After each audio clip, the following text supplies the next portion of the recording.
Privacy vulnerabilities. Yes. In systems, there are privacy vulnerabilities like manipulation of design, making you sign up or consent to something which you don't want, ads collecting more data, and then introducing or running objects trackers in the background. These are privacy vulnerabilities which are getting introduced in our day to day life. And if you're wondering what is a privacy vulnerability, well, privacy vulnerability is a weakness. It's a flaw in application or system that allows unauthorized parties to access, disclose, modify, or destroy private or sensitive information of users. Now, these can be introduced in many ways, but these can create a backdoor entry for risk to your privacy. Now, how do you manage these? How do you address these as a company? And what kind of privacy vulnerabilities are being introduced these days? And what are the hot topics in this context? Well, for all this and more, let's go and talk to none other than Dan Frechtling, who is the CEO of Boltive and going to enlighten us on this topic.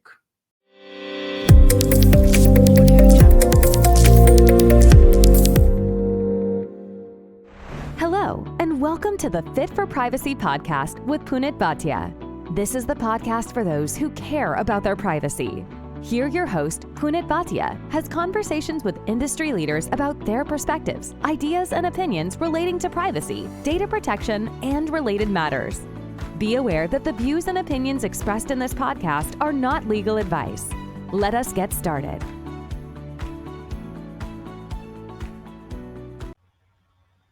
So here we are with Dan Frechtling. Dan, welcome to Fit for Privacy Podcast.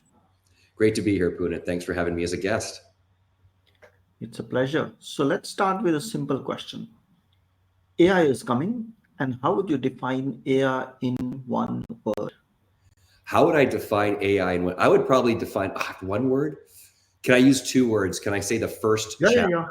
I think it's the first. We're in the first chapter right now of a long book.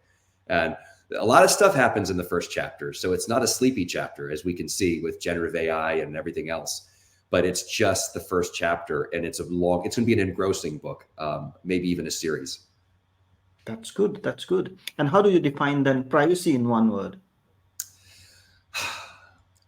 You're going to ask me to do it again. I'm going to give you two words again. I'm going to say inalienable right, because I think that's often forgotten, that privacy is viewed as a privilege when it's really a right.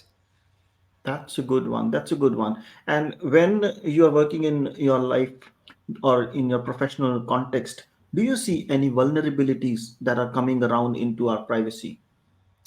Well, I definitely do. And my experience is going to be colored by what I do for Boltive and my cybersecurity experience. But what I see coming around with privacy is an extension of what we've seen in security. I think of security as focusing on the back door, keeping bad guys from intruding. And privacy is this front door that we've left unlocked. And we've invited in dinner guests, and they've invited other guests that we're not even aware of. And they're coming into our house and leaving with things because we've been focused on the back door. We haven't seen it. And now that we do pay attention to it, which we are doing as a company right now, then we realize companies don't even know who they're inviting in and who they're bringing in, and the dangers of front door data breaches, because they're data breaches whether they come from the front door or the back door. Absolutely. And I think, do you want to name a few vulnerabilities, especially some things in context of maybe say healthcare or any other specific sector? Yeah, for sure. As a software vendor, we look in three areas. We look at vulnerabilities around consent, really notice and consent, number one. Number two, objects, which is our description for what goes on a website in apps. And then ads is really the third area of vulnerabilities, internet advertising, ad tech vendors, other third parties. And it's starting with consent. This is definitely a front door situation that we've been talking about, that not asking before sharing or selling data, not fulfilling a promise in a privacy policy. That's a big risk because of the way the regulators look at deceptive activity in relation to what is promised in a privacy notice. Not accepting an opt-out through an approved technology is a vulnerability. whether it's GPC or whether it's a cookie banner or whether it's the UMs, the universal opt-out mechanisms. And then, of course, areas like manipulative design is a vulnerability. So that's just around consent and notice. The second area, when you're looking into what we call objects, or sometimes called trackers, that there's vulnerabilities with what's on pages. There's script code on website and apps that gather info about users, that data is then analyzed and cookies are dropped. And this can go through areas like session replay and device fingerprinting. So those are some of the risks and vulnerabilities that are associated with objects. And I've started talking about consent and objects so far. We see about a 20% error rate in the notice and consent area. And we see an even higher error rate, 25 to 60% around objects, because it's really, really hard to orchestrate, even to know what digital objects you have, what trackers you have in an SDK on a web page with the scripts you have. Not to mention there's piggybacking, right? So it's not just the entity that you're doing business with.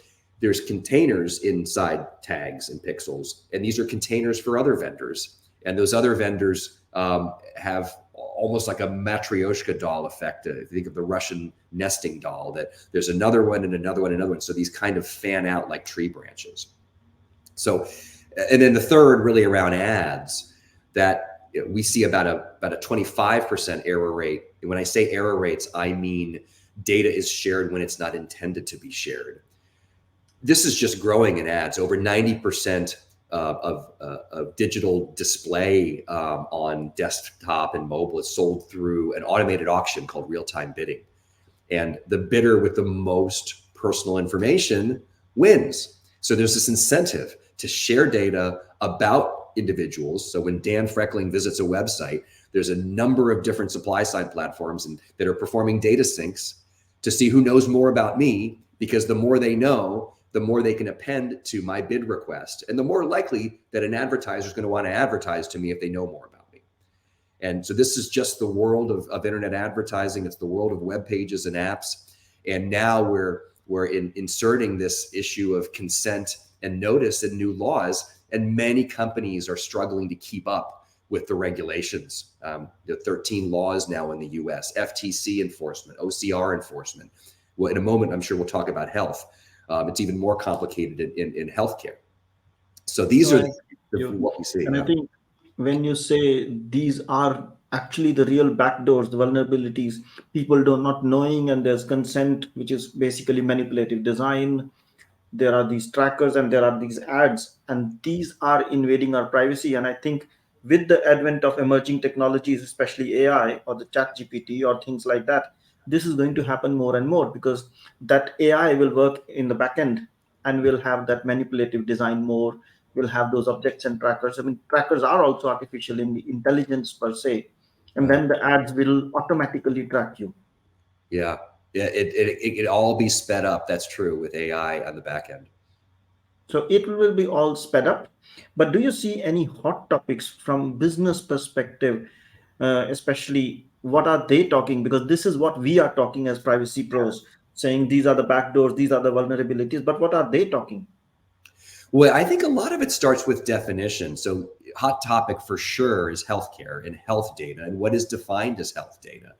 And many times data that was considered generic 5 years ago, 3 years ago, even 2 years ago, now can be classified as sensitive, protected health data. That's a big change. When you look at not just HIPAA accountabilities and California's CMIA around protection for medical data, which we've grown used to, but now you've got an expansion, not just beyond those companies that are business associates and those that are not in the healthcare traditionally defined space.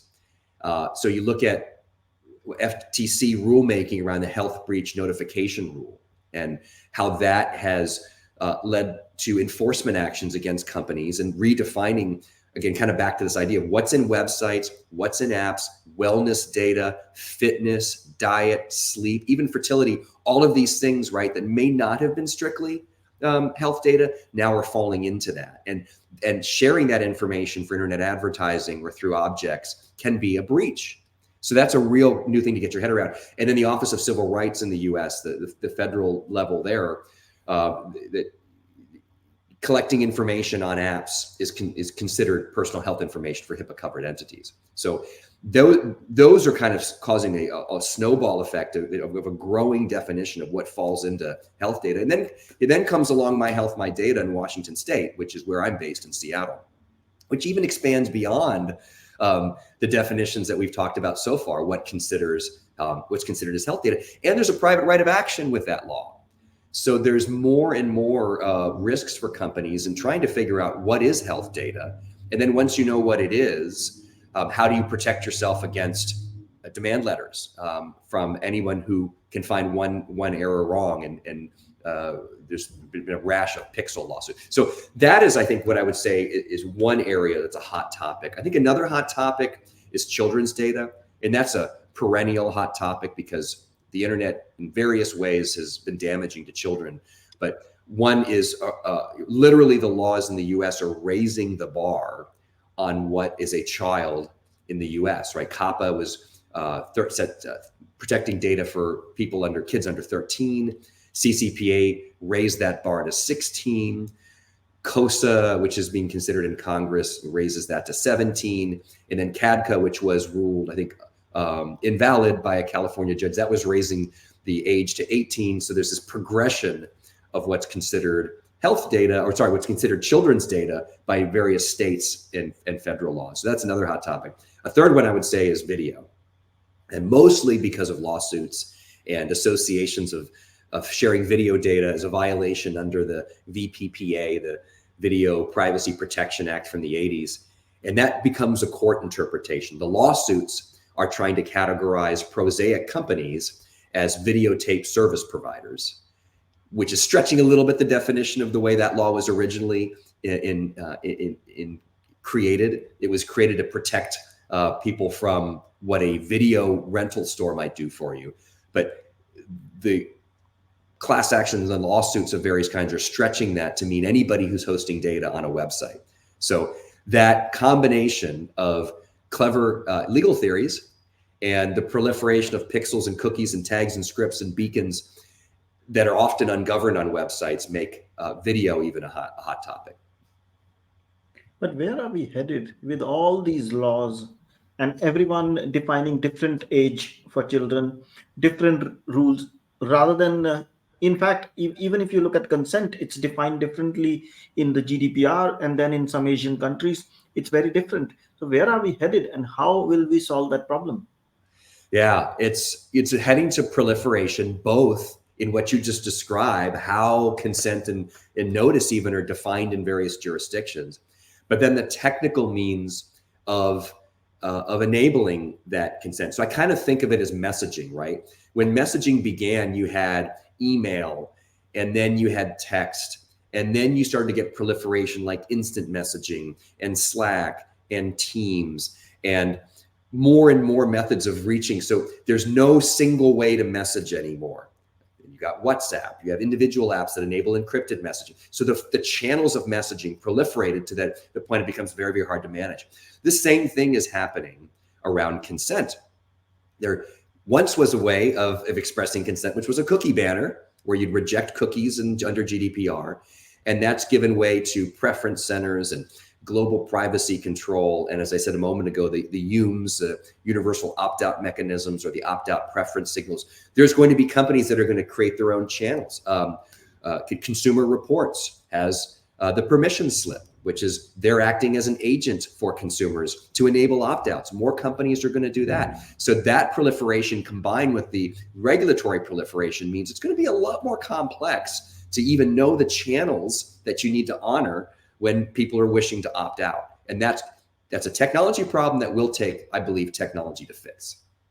No, that will certainly take time. But what can companies do in face of these vulnerabilities? Of course, they can buy your product, and we'll talk about that later. But what can they do specifically? How can they manage this backdoor entry? I think it starts with a data assessment combined with a legal assessment. and then culminating with the trade-off assessment. Those three kind of series of assessments that need to be done continuously or periodically. The data assessment, for people that are more privacy pros, might recognize what I'm about to say is contained as part of data protection impact assessments. But first is the who, right? The kind of data that you have, an inventory of data and a knowledge of data flows. Have you mapped out how PI is stored across different databases? Inventory of the places that you are storing, particularly if it's protected health information or other sensitive data. Recognizing that data sprawl is bound to happen. There's all kinds of internal databases. Then the data flow, which is the transmission of data through systems throughout the full data lifecycle. Understanding that inventory and flow would be a really important first step when I talk about data assessment. And then beyond that, with whom are you sharing outside your enterprise, outside your four walls? That's part of the data assessment too.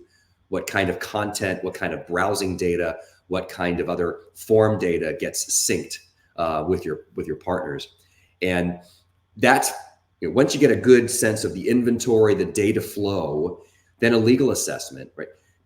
Taking the vendors that you've discovered in the data flow review I just mentioned, do you have contracts, the proper contracts in place? Are you performing due diligence? And are you staying up to date on the rules that change, that apply to what I'm describing? So that all of that is part of the legal review. And probably the real front page of the culmination of that is going to be in your privacy policy, your privacy notice. Is that up to date? Privacy policies need to include a date in the US of when they were most recently updated. And that date can give a good indication if companies are staying current. And then the last step, this trade-off assessment, is you look at the data you have, the inventory, the flows, the legal risks of that. What is the business value of the data sharing you're doing? The collection, the mechanisms that you're doing, the technologies you're using to collect data, but then also with whom you're sharing that. And is that really required? Must you collect data to achieve your business outcomes? If you must collect certain types of data, do you need to collect all the fields of data? Do you need to collect all the fields of data on every web page or every interaction on your app, or only certain aspects? So limiting the entry points at which data is collected, I think, is a really important part of the trade-off assessment. Always look for less intrusive methods of gathering information. And also, when you do all of this, because it's an ongoing responsibility, ensure you've got approval processes. This is where our clients often come to us for help, because in distributed organizations, in global organizations, in organizations that are using outsourced vendors of various types, decisions about what can be added to an app, added to a website, is sometimes far afield. It's distributed. It's not centralized. So having approval processes before new pixels are added to pages, or new trackers or tags are added to pages, and having a process around the due diligence that you're going to do. I think all of this fits into what I would call this third step, which is the trade-off assessment. Makes sense. I think you summarized it really well. And when you say having an approval process, I cannot agree more, because I was working with a client a few months ago, and they changed their brand name. They introduced the word AI into it. Mm-hmm. They didn't inform the privacy person. They didn't inform the legal person. Oh. They just changed the brand. It's just a brand change. But it's much more. It's much more. The moment you introduce the notion of AI in your brand name, the way people look at you, the way people perceive your company, the way people will read your privacy notice, the way people will read your terms and conditions would be with a suspicion, with a magnifying glass. And you need to address that. You need to look at how you process your personal data or even normal data in a very, very different way. And you need to be mitigating that from the start. But yes, companies don't pay attention. And of course, you summarize that, do a data assessment, look at where is data transferring, do due diligence and everything. That's perfectly said. Basically, you said comply with GDPR, in essence. In a sense, but I love that example of just changing the brand and adding AI opens up a Pandora's box. Indeed, it does. It does. And so in all this, the privacy vulnerabilities, the actions company must take, and the AI space, where does Boltive fit into? Yeah, so Boltive began as a security company, and we found ourselves pulled into privacy because of discovering the front door problem when we had been helping our clients with the back door. And when I talk to other senior privacy leaders, they often say they've made investments, good investments in technologies and processes in their privacy programs, and complying with regulations, but they'll often say they're not sure if everything's working as intended. So it's, to use the cliche from the Cold War, there's a sort of trust but cannot verify situation, and they walk on eggshells because they don't know if a regulator or a demand letter is going to find a vulnerability. And as our data, as I said earlier, it shows there's good reason for that, with 20%, sometimes as high as 60% error rates in data sharing, where you're sharing data with unauthorized parties that you're not aware of. That's why they add our persistent monitoring to their privacy program, just like they have a form of monitoring for cybersecurity. Boltive is like a pen test for privacy compliance, and it addresses vulnerabilities before they become liabilities. We have patents, 6 patents around what we do. We sometimes call this secret shoppers for privacy compliance. We visit, we smoke test all your systems, your privacy tech, your ad tech, your MarTech, your commerce tech. Is everything working as intended? And as part of this, we work not just with enterprises, but often with law firms and consultants. And we even have regulators as clients who use us. And it's a really good synergy because it helps us know how to build better software. And so those are the key aspects. With the 3 areas, as I said at the beginning, we focus on consent, notice, digital objects, which are those tags and cookies and pixels, and then the advertising ecosystem of third parties. Those are our major areas of coverage. That's interesting. That's very, very interesting. And that's something that companies need, everybody needs. But do you use AI in all this, any form of artificial intelligence? Yeah, it's funny that things are always coming back to AI, aren't they? We do. And we applied AI first in our security side of our business. So we have a security response platform, and this protects against evolving forms of malware. And in our world, it's malvertising, and that's a portmanteau that combines the word malicious and advertising together. What does that mean? It means malware, redirects, Trojans, browser extensions, and several other categories. That's a form of malicious advertising. There's also sensitive categories, not safe for work and such.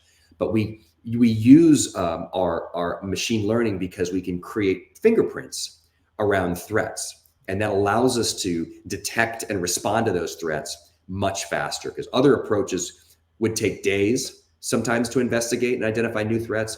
And our machine learning detects and classifies and blocks the malicious content in minutes.